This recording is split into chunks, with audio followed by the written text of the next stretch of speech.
نحمدہ و نصلی علی رسولہ الکریم بسم اللہ الرحمن الرحیم۔ عزیز طلبہ السلام علیکم ورحمۃ اللہ وبرکاتہ۔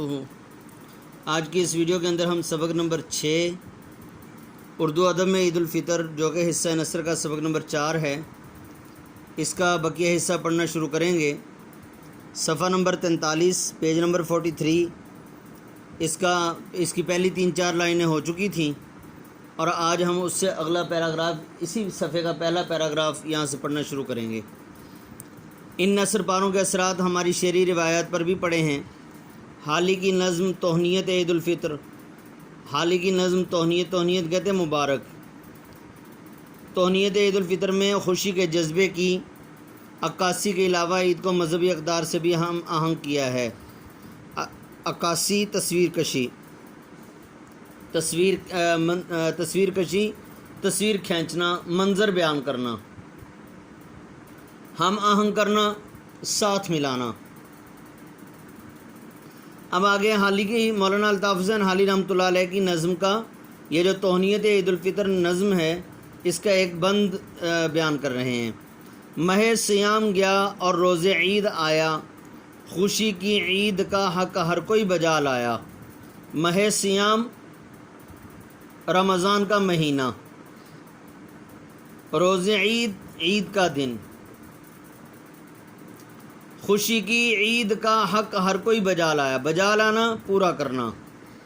کیا ہے شکر خداوند روزہ داروں نے کہ اپنے صبر کا انعام ہم نے بھر پایا۔ اقبال کے ہاں ہلال عید صرف ہمیں خوشی نہیں کرتا، ہماری ہنسی بھی اڑاتا ہے۔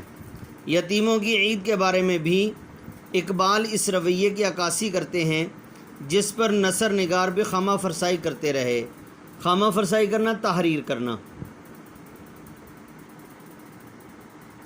مطلب یہ ہے کہ علامہ اقبال بھی عید کے چاند کے بارے میں کچھ نہ کچھ بیان کرتے رہے ہیں۔ یتیموں کی عید کے بارے میں بھی علامہ اقبال نے اس وقت کیا جذبہ تھا، کس طریقے سے وہ یتیموں کی عید گزرتی ہے اور ان لوگوں کے کیا جذبات ہوتے ہیں، اس بارے میں علامہ اقبال نے بھی خامہ فرسائی کی ہے۔ یعنی تحریر، اپنا جو ہے قلم، جو تحریری انداز ہے یا ان کا اشعار کا انداز ہے کہ کس انداز سے وہ اشعار بیان کرتے ہیں، وہ اشعار بھی انہوں نے لکھے ہیں۔ یاد طفلی علامہ اقبال رحمۃ اللہ علیہ کو عید کے چاند کی تصویر کشی پر مجبور کرتی ہے۔ یاد طفلی، بچپن کی یاد، مطلب بچپن کے اندر اب بڑے ہو کر انسان کیسے عید گزارتا ہے، پھر اس کو بچپن کی یادیں آتی ہیں کہ بچپن میں انسان عید کیسے گزارتا تھا، تو اب یہ بچپن کی یاد جو ہے یہ علامہ اقبال کو عید کی تصویر کشی پر مجبور کرتی ہے، اور وہ منظر کشی والے رجحان کی طرف مائل ہو جاتے ہیں۔ رجحان، توجہ، مائل ہو جانا، متوجہ ہو جانا۔ اب انہوں نے بھی خامہ فرسائی کی، یعنی کلام لکھا اپنا۔ کس انداز سے لکھا یہ بتا رہے ہیں۔ اے ماہ عید بے حجاب ہے تو، حسن خورشید کا جواب ہے تو۔ ماہ عید، عید کا چاند، اے عید کے چاند بے حجاب ہے تو، یعنی تیرے اوپر کسی قسم کا کوئی پردہ نہیں، تیرے اوپر کسی قسم کی کوئی چادر نہیں ڈالی گئی، بلکہ تو سب کو نظر آتا ہے۔ حسن خورشید کا جواب ہے تو، خورشید سورج کو کہتے ہیں کہ سورج کی خوبصورتی کا جواب ہے، یعنی سورج کی خوبصورتی کو تو ظاہر کرنے والا ہے کہ سورج کو تو ہم دیکھ نہیں سکتے، اس کی روشنی بہت زیادہ ہوتی ہے، اس کی روشنی کچھ نہ کچھ تیرے اندر آ چکی ہے۔ اے عید کے چاند، ہم تیرے اندر سورج کا حسن دیکھ رہے ہیں۔ تو کمند غزال شادی ہے، کمند پھندے کو کہتے ہیں، غزال ہرن کو کہتے ہیں۔ تو کمند غزال شادی ہے، مطلب یہ ہے کہ جس طرح سے ہرن اپنے پھندے سے نکل کر خوشی کا اظہار کرتی ہے، اسی طرح تیری خوشی کا اظہار بھی ہمارے اندر ایسے ہی موجود ہے۔ ایسے ہی ہمیں خوشی ہوتی ہے جس طریقے سے ہرن کو پھندے سے نکل کر ہوتی ہے۔ تو کمند غزال شادی ہے، پھندے سے نکلنے کے بعد ہرن کی خوشی کی طرح ہے۔ لذت افزائے شور طفلی ہے، بچپن کے شور کے اندر اور اس لذت میں مزے میں اضافہ کرنے والا ہے، لذت افزائے مزے میں اضافہ کرنے والا۔ مجموعی طور پر عید الفطر سے متعلق موضوعات ہماری شاعری کے بنیادی رخ کو ظاہر کرتے ہیں۔ اول، اب یہ 3 موضوعات ہیں۔ مجموعی طور پر عید الفطر سے متعلق موضوعات کون کون سے موضوعات ہیں؟ یہ 3 موضوعات ہیں۔ اول، عید کے چاند کو مناظر کے حوالے سے بیان کرنے کا رجحان، کہ عید کے چاند کو دیکھنے کے وقت کیا رجحان، کیا مناظر ہوتے ہیں، لوگوں کے کس طریقے سے باتیں کرنے کے اور چاند دیکھنے کے انداز کیا ہیں، اس کی طرف جو ہے رجحان ہوتا ہے۔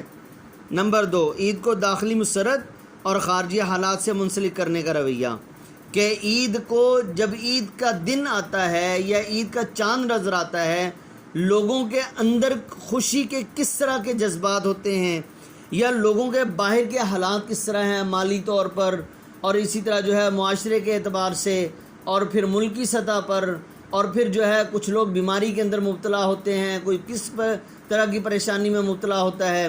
اب یہ ان کے خارجی حالات ہیں، خارج کہتے ہیں باہر کو، تو اندر کے حالات کیا ہیں، یعنی دل کے اندر کیا جذبات ابھر رہے ہیں، اور اپنے حالات کو دیکھ کر، اور خارجی حالات کیا ہیں، ان کو بھی شعراء نے بیان کیا ہے۔ ہلال عید کو ملی عزائم کی علامت، ملت کے عروج و زوال کی علامت، اور تہذیبی تمدنی زندگی کے اساس کے طور پر قبول کرنے کا رجحان، کہ عید کے چاند کو یہ ملی عزائم کی علامت قرار دیا ہے، کہ ملت کی نشانی ہے یہ، اور اسی طرح ملت کے عروج و زوال کی علامت، اور اسی طرح عید کے چاند کو ملت کے یعنی پوری امت مسلمہ کے عروج اور زوال کی نشانی بھی قرار دے دیا، کہ اگر مسلمان عروج پر ہیں تو کس طرح سے خوشی کا اظہار کرتے ہیں، اور اگر زوال کا شکار ہیں، کسی پریشانی کا شکار ہیں، جنگ کے میدان میں ہیں، یا جنگ سے جیت رہے ہیں یا ہار رہے ہیں، تو اس صورت میں مسلمانوں کی عید کیسے گزر رہی ہے، اس کو بھی شعراء نے بیان کیا ہے، اور شہری زندگی کس طرح سے گزار رہے ہیں، اور عید کے موقع پر ان کے کیا جذبات ہوتے ہیں، اس طرف بھی شعراء کا رجحان ہوتا ہے۔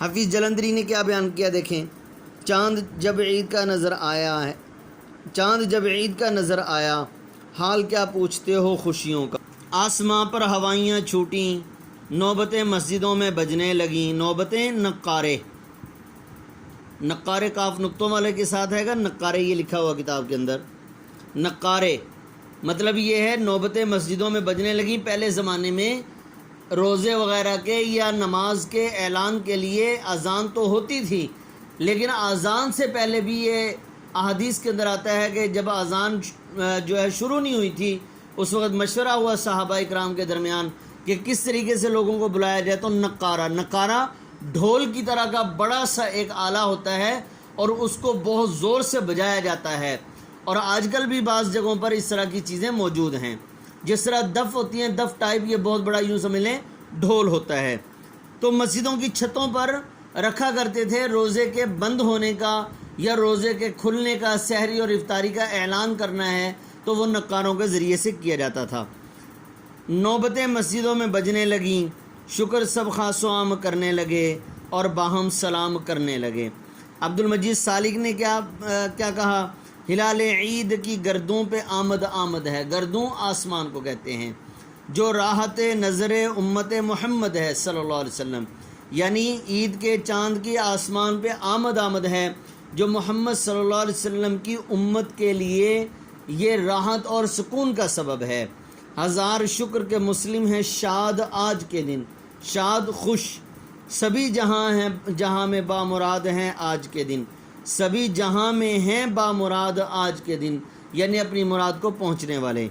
طالب الہ آبادی نے کیا کہا، جو کچھ بھی ہو تو آج اثر اپنا دکھا دے، روٹھے ہوئے مسلم جو ہیں ان سب کو منا دے، آپس میں جو دن رات کا جھگڑا ہے وہ مٹ جائے، اسلام میں جو تفرقہ پیدا ہے وہ مٹ جائے، کہ جتنے بھی روٹھے ہوئے مسلمان ہیں، اے ہلال عید تو اپنا اثر دکھا کر آج ان کو منا دے، اور آپس کا جھگڑا جو ہے، یہ لڑائی جھگڑا یہ ختم ہو جائے، اور تفرقہ بازی بھی ختم ہو جائے۔ اس رجحان نے تخلیقی سطح پر ایک نئی سمت کی طرف اشارہ کیا ہے، جس سے یہ نتیجہ نکالنا بے موقع نہ ہوگا کہ عید کا تصور مسلمانوں کے ہاں محض تہوار منانے اور اچھل کود کو کلچر بنانے پر منحصر نہیں، بلکہ اس خوشی کا رشتہ ہماری اقدار میں بہت دور تک جاتا ہے۔ ہماری سوچ کے اعتبار سے اور ہمارے حالات کے اعتبار سے ہر چیز کو یہ بیان کرتا ہے، اور ہر شاعر بھی اس چیز کو بیان کرتا ہے۔ اور یہ عید کا چاند جو ہے یہ ہر اعتبار سے ہر طبقے کے لوگوں پر اور ہر طبقے کے ہر معاملے پر یہ اثر ڈالتا ہے۔ کس طرح سے اثر ڈالتا ہے؟ شعراء بیان کرتے ہیں اس کے بارے میں، جس سے عید کے بارے میں اردو شعراء کی تخلیقات کو ایک سمت ہی نہیں ملتی، بلکہ ان کا تعلق ہمارے داخلی رویوں کے ساتھ اتنا گہرا ہے کہ ہماری شعری روایت میں یہ عمل صرف یک طرفہ مناظر کشی تک جا کر ختم نہیں ہوتا۔ یک طرفہ ایک طرف مناظر کشی، منظر بیان کرنا۔ عید کی شاعری ہماری شعری روایات کا ایک اہم اور ناقابل فراموش حصہ ہے، اور یہ سبق کہاں سے لیا گیا ہے؟ اردو نثر کے میلانات۔ ڈاکٹر وحید قریشی کی تصنیف اردو نثر کے میلانات سے یہ سبق ماخوذ ہے۔ تو عزیز طلبہ، آج آپ کے سبق نمبر 6 کی ریڈنگ مکمل ہوئی۔ تو یہ جتنے بھی اشعار ہیں یہ اشعار بھی یاد کرنے ہیں آپ نے، اور اس کے ساتھ ساتھ یہ اشعار کے شاعر ان کو بھی یاد کرنا ہے کہ کس شاعر نے کیا شعر کہا۔ یہ اکثر پیپروں میں آ جایا کرتا ہے۔ السلام علیکم ورحمۃ اللہ وبرکاتہ۔